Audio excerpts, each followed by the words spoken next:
Sarong bus asin tanker truck aksidenteng nagkabanggaan sa may porsyon kan Banwa ni Milaor, Camarines Sur.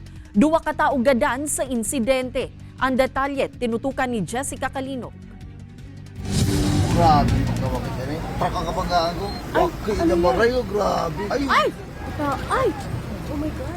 Buminagsak sa tinampo ang driver kan tanker truck na iyan. Makalis makabanggaan ang kasabat na pampasaherong bus. Nangyari ang insidente pasado alas 2:56 nin maagahon kasubago sa may porsyon kan Barangay Flor de Lis, Milaor, Camarines Sur.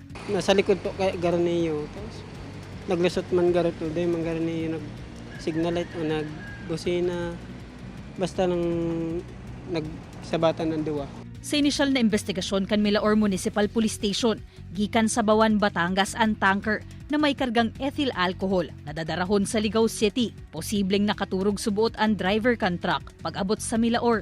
Asin dumanawa ranin kontrol sa manibela na naging rason man kan pagsalpo kaini sa bus na biyaheng Metro Manila. So outright namatay yung driver, and then itong sarong yung bus man po, so aram katong driver na mabubunggo siya immediately, si kang driver is yung nag-cover siya.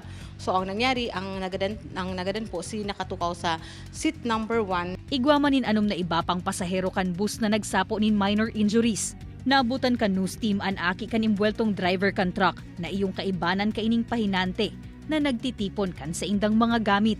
Nagsayo man na ining magpa-entrevista padapit sa insidente. Alagad istorya kaini. Nakaturog na siya poon pa sa nasalibmanan kaya diin niya man subuot nahiling kung ano talaga ang nangyari. Napurisaw na sa nadasya kan madangugnaan pagsalpukan sa indang lunadan. Nakikipag-coordinate na po itong investigador taduman sa company kang truck sa kanung sa bus kung paano ta matatabangan ini mga biktimang ini, lalo na po ini mga nagadan. Sa datos kan Milaor MPS, poon Enero 1 hasta sa presente, 83 na mga aksidente sa tinampunaan nangyari sa Banwaan. Alagad ang insidente kasubagong maagahon, ang pinakamalala. Kaibanan si Jovel Obiso, Jessica Calinog, Balitang Bicolandia.